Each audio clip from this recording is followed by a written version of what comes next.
नमस्कार दोस्तों, हमारी इस वीडियो में आपका स्वागत है। तो कल के लिए हम क्या करेंगे, कल का एनालिसिस कैसा रहेगा, कल का मार्केट क्या करेगा, कल का मार्केट में हम क्या कहाँ पर अच्छा खासा ट्रेड ले सकेंगे और कम से कम लॉसेस में ज़्यादा से ज़्यादा प्रॉफिट हम उठा पाएंगे, इस सब को, और मार्केट का डायरेक्शन क्या रहेगा, वो एक्सपेक्टेड क्या है क्या नहीं, ये सब हम इस वीडियो में देखने वाले हैं। तो चलिए शुरू करते हैं। जय श्री राम। सो अभी क्या हुआ है, रिलायंस इंडस्ट्री में ये वीकली टाइम फ्रेम में एक जंप दिखा और निफ्टी में भी हमें वही जंप दिखा है, गैप दिखा है।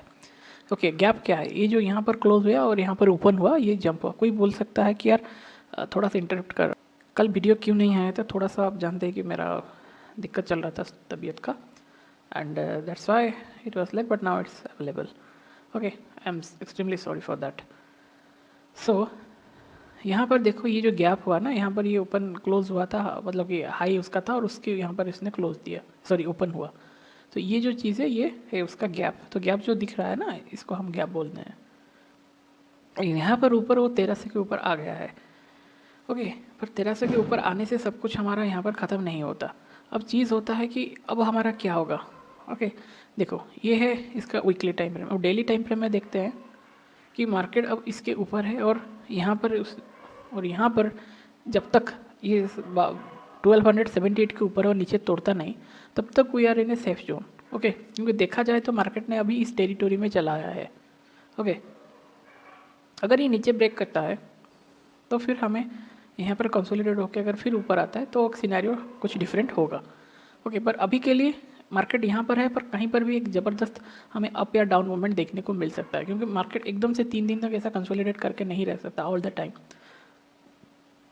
जैसे यहाँ पर रहा, फिर यहाँ पर एक ब्लास्ट भी हुआ, तो 4 दिन या 5th या 8th दिन में, मतलब कि 1 2 3 4 5 6 7 8 9 दिन में हमें ब्लास्ट देखने को मिल सकता है, इधर ऊपर या नीचे की साइड। पर नीचे की साइड हमें देखने को मिल सकता है, चांसेस है। और दूसरी बात, मज़े की बात यह है कि एफ लोगों ने कुछ 7 करोड़ ऐसा कुछ, मतलब नेट टू नेट बाई उनका किया है। 7 करोड़ इस लाइक कुछ भी नहीं हुआ है करके। और HDFC बैंक ने उसने अपना ऑल टाइम हाई जो था उसको ब्रेक कर दिया। तो ये हो सकता है कि यार ये धीरे धीरे करके ऊपर जा सकता है, रिलायंस इंडस्ट्री धीरे धीरे करके नीचे आ सकता है, ये सबसे बड़ा खतरा है। और यहाँ पर भी ऐसा भी हो सकता है, तो ये ब्रेकआउट कर गया, इसको ये मत सोचो कि ये अभी ऊपर चला जाएगा, तो कौन ऊपर जाएगा कौन नीचे जाएगा उसी हिसाब से देखा जाएगा करके। क्यों? क्योंकि रिलायंस इंडस्ट्री फिर यहाँ पर नीचे नीचे आ सकता है।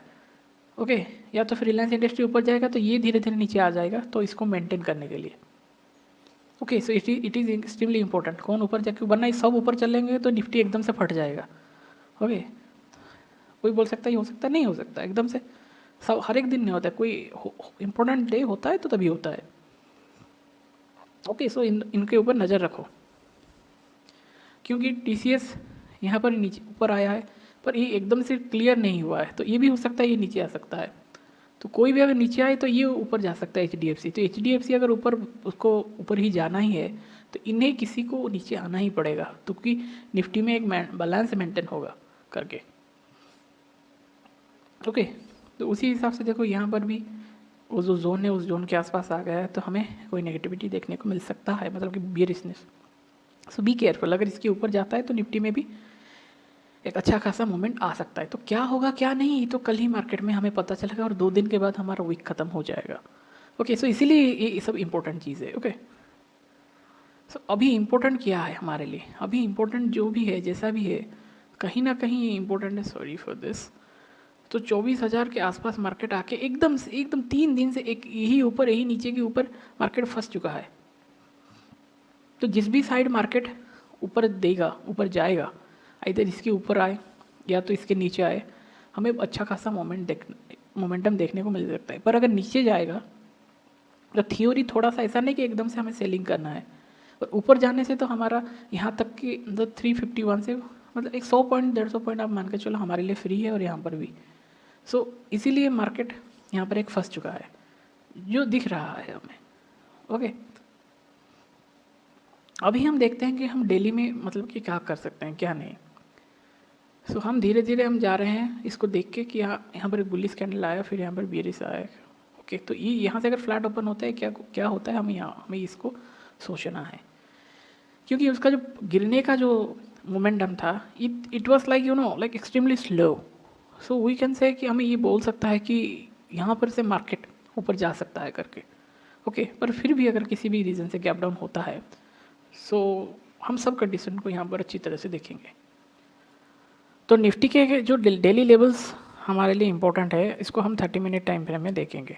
देखो यहाँ पर अगर हम बहुत क्रूशियली अगर मतलब सोचें और विचार करें और मतलब कि फ्यूचर्स को, ऑप्शंस को, इस सब को, तो हमें ये देखने को मिलता है कि कहीं ना कहीं market is ready to go up. Okay कि अगर माइन्यूटली हम सोचें तो मार्केट में ये दिख रहा था इधर मार्केट फ्लैट ओपन होकर ऊपर जा सके या तो हमें गैप अप होने का सिचुएशन में। तो ये तो 9 बजे हमें पता चल जाएगा मार्केट ओपन क्या होगा क्या नहीं करके, 9, 10, 15 से पहले ही हमें पता चल जाएगा।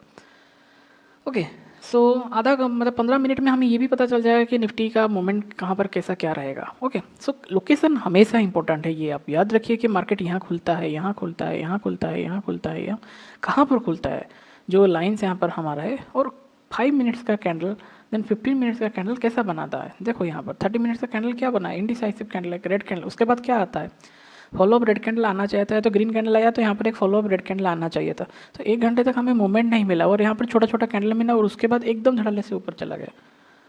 ओके सो यही होता है इंपॉर्टेंट चीज़। यहाँ पर हमें पिन बार मिला ना, मतलब इसको अगर हम छोटे टाइम फ्रेम में दिखाएंगे तो देखो हमें कैसे मिलेगा। हमें यहाँ पर 15 मिनट्स में देखते हैं।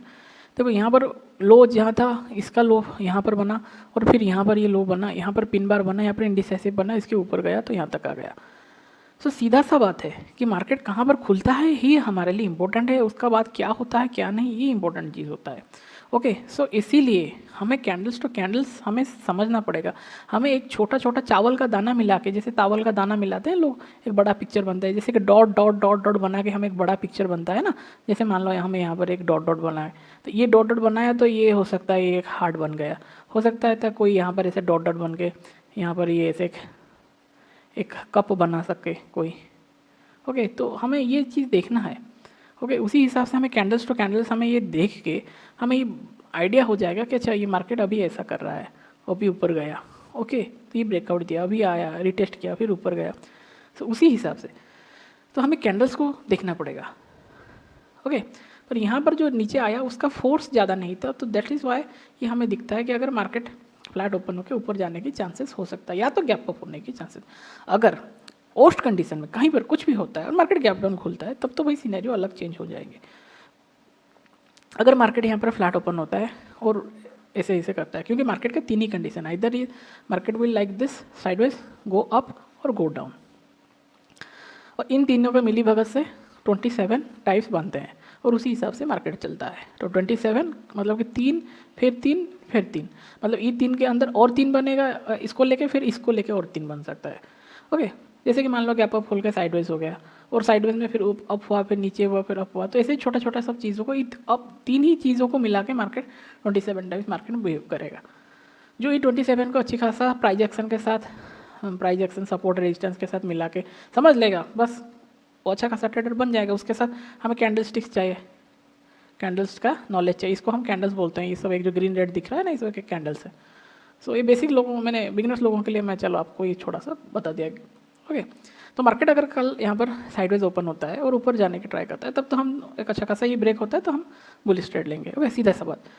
मार्केट यहाँ पर फ्लैट ओपन होता है और इसको ब्रेक करता है और नीचे आता है, इसको ब्रेक करता है, इस लाइन को 24,135, तो हम नीचे का साइड ट्रेड लेंगे। ओके एकदम से यहाँ पर खुलता है और ऊपर नीचे होता है, कहीं पर जाता नहीं, जैसे कि यहाँ पर ऊपर नीचे हो रहा है, तो हम किसी भी साइड हम ट्रेड लेंगे नहीं। हम यहाँ पर ये क्योंकि कल निफ्टी का एक्सपायरी है और मंथली एक्सपायरी है। ओके तो यहाँ पर कॉन्ट्रैक्ट जो भी होगा, एक फर्स्ट हाफ में वोलेटिलिटी और सेकंड हाफ में मतलब 11 बजे के बाद हमें साइडवेज देखने को मिल सकता है। सो बी केयरफुल। ओके सो उसी हिसाब से अगर मार्केट कल गैप अप खुलता है और ऊपर चलता ही चला जाता है, तो हमें जब जितना ऊपर जाएगा धीरे धीरे इसको ब्रेक ना करेगा तो फिर हमारा कन्फर्मेशन हो जाएगा, तो 24,000 तक हम स्टॉप लॉस को ट्रेल करते ऊपर चले जाएंगे। ओके अभी आता है हमारे लिए लेवल्स कौन से इंपॉर्टेंट है। ऊपर की साइड ये सब लेवल्स इंपॉर्टेंट है और नीचे की साइड हमारे ये सब लेवल्स इंपॉर्टेंट है। ओके और बाकी ये रहा, अगर मार्केट गैप अप ओपन होता है और धीरे धीरे नीचे की ओर आ जाता है और यहाँ पर इसको भी ब्रेक करके इस लाइन को भी ब्रेक कर लेता है, इसको भी ब्रेक कर लेता है, तब तो ये दिखाएगा कि मार्केट अभी भी डाउन ट्रेंड कंटिन्यू करेगा और हमें डाउन ट्रेंड की ओर जाना चाहिए। ओके और यहाँ पर ऊपर जाता है तब तो हमारा सिनेरियो चेंज हो जाता है, और 1 या 1.5%, 1.5%, 2% अगर रैली दे तब। वरना ऐसे ही 0.3-0.5% दे तो इसका कोई इतना वैल्यू नहीं रहेगा, वो नीचे जाएगा फिर ऊपर वो नीचे चला जाएगा। ओके, तो देखो कल कितना रैली करता है, क्या करता है, इसके हिसाब से हमारा हिसाब किताब होगा। ये अपर साइड का खत्म हो गया, साइडवेज तो मैंने आपको बता दिया। अभी डाउन ट्रेंड का अगर मार्केट इसके नीचे मतलब 24,100 के नीचे जाता है और सीधा सीधा नीचे नीचे चलता ही चला जाता है, तभी वो एक वैलिड डाउन ट्रेंड हमारे लिए काम करेगा। ओके, मैं 30 मिनट्स में चलाया तो हमें अच्छा बिगर पिक्चर दिखेगा। सो अगर ये नीचे नीचे ऐसा ऐसा करके चला जाता है तो हमें एक अच्छा खासा डाउन ट्रेंड में देखने को मिल जाएगा। पर मार्केट अगर नीचे खुलता है और साइडवेज रह जाता है तब तो ये भी सिनेरियो अलग ही हो जाएगा। तो इसका हमें यहाँ पर और यहाँ पर हमें देखना चाहिए 24,135, 24,400, पर 24,000 के नीचे अगर खुलता है तब सिनेरियो कुछ अलग होगा, वरना कुछ भी नहीं होगा। अगर वो नीचे यहीं पे आसपास 24,100 के आसपास खुले और ऊपर आए फिर यहाँ पर आए और इसको एकदम अच्छा खासा एक बुलिशनेस हमें दिखा दे, तब ऐसा अगर कुछ होता है तब तो भाई हमें पता चल जाएगा कि मार्केट वाह ज़बरदस्त फैंटास्टिक झक्कास तरह से मार्केट से बुलिश होने की कगार पर है। तो 24,600 हमारे लिए इंपॉर्टेंट लाइन है। ओके, लेवल्स ये सब हमारे लिए 24,600 से लेके 23,600 ये हम इंपॉर्टेंट है। ओके, तो इसी को देख के हम अपना ट्रेडिंग लेंगे। ओके, अभी हम चलते हैं सेंसेक्स में और उसी हिसाब से हम हमारा देखेंगे। देखो सेंसेक्स जैसे निफ्टी बताया उसी हिसाब से अगर यहाँ पर फ्लैट ओपन होता है ऊपर जाता है तो बाइंग, फ्लैट ओपन होता है साइडवेज होता है तो हमें कुछ नहीं करना है, बस ऊपर नीचे हो रहा है। फ्लैट ओपन होकर नीचे आता है तो मैं इसको अगर ब्रेक करता है ये लाइन को एक एक लाइन ब्रेक करेगा उसी हिसाब से हम सेलिंग का सोचेंगे, पर अल्टीमेटली 79,600 के नीचे सेलिंग का हम सोचना शुरू करेंगे। ओके, 79,600 के नीचे खुलता है और नीचे चलता है तभी हम सेलिंग का देखेंगे। 79,600 के नीचे खुलता है और साइडवेज रहता है तब वो डिफरेंट सिनेरियो होगा। 79,600 के नीचे खुलता है और ऊपर की यार आने की यहाँ पर ऐसी ट्राई करता है फिर ऊपर ब्रेक करता है तभी हम बुलिश ट्रेड लेंगे। ओके, और गैप अप इसके ऊपर से 80,750 के ऊपर अगर गैप खुलता है ऊपर जाता है तभी हम बुलिश ट्रेड लेंगे। यहाँ पर ऊपर खुलता है तो हम 700-500 के बीच तो हम यहाँ पर साइडवेज का देखेंगे। अगर ऊपर खुलते हैं अगर नीचे इसको ब्रेक करके और 79,600 को भी ब्रेक कर लेता है तो क्लोज दे देता है तब हमारा सिनेरियो चेंज हो जाएगा, हम डाउन ट्रेंड की ओर चले जाएंगे। ओके, लेवल्स क्या इंपॉर्टेंट है, लेवल्स भाई सीधा सीधा ये देखो ये सब लेवल हमारे लिए इंपॉर्टेंट है। 80,700 से लेके 750 हमारे लिए 78,000 ये हमारे लिए इंपॉर्टेंट है। ओके, तो उसके नीचे अगर जाएगा तो कुछ होगा। हाँ, अभी और थोड़ा सा हम आइडिया लगा लेंगे कि यार और का क्या चल रहा है। देखो यहाँ पर भी ये डेली टाइम फ्रेम हम उनको देखेंगे तो यहाँ पर भी फिर निफ्टी में बहुत सारा कंसोलिडेशन है। तो ओवरऑल जब तक ये ऊपर का साइड नहीं टूट जाता तो तब तक हम साइडवेज हैं, क्योंकि देखो ये फंसा हुआ है बहुत दिन से, हो सकता है यहाँ पर जाए फिर नीचे वो चला है तो इसीलिए। और बाकी एक दफ़ा देखेंगे तो बैंक इंडेक्स का भी तो वही है कि इसके लिए ऊपर साइड बहुत सारा है। तो 52,850 के ऊपर अगर निकलता है तो भी जाके हमारे लिए 53,000 के ऊपर तभी जाके हमारा एक बुलिशनेस आएगा, वरना तो फिर यहीं से मार्केट पलट जा सकता है। ओके, सो बी केयरफुल, कुछ भी हो सकता है कल। सो और यहाँ पर भी सेम कंडीशन है। ओके, मिड कैप में भी सो अगर ये हो सकता है यहाँ पर आए तो फिर नीचे आए फिर ऊपर जा सकता है। सो ये this is the best one I think. Okay, यहाँ और इसको अगर तोड़ देता है नीचे की ओर तब तो भाई सब कुछ ख़त्म, मतलब कि फिर एक डाउन ट्रेंड यहाँ पर ऐसा होगा, फिर ऊपर गया फिर यहाँ पर गया फिर नीचे गया, इसको तोड़ देगा तो फिर और नीचे कंटिन्यू करेगा। ओके, सो ये तो हमारा एनालिसिस आज के लिए, तो हम विदा लेते हैं। आपका ट्रेडिंग अच्छा हो, मंगलमय हो, धन्यवाद।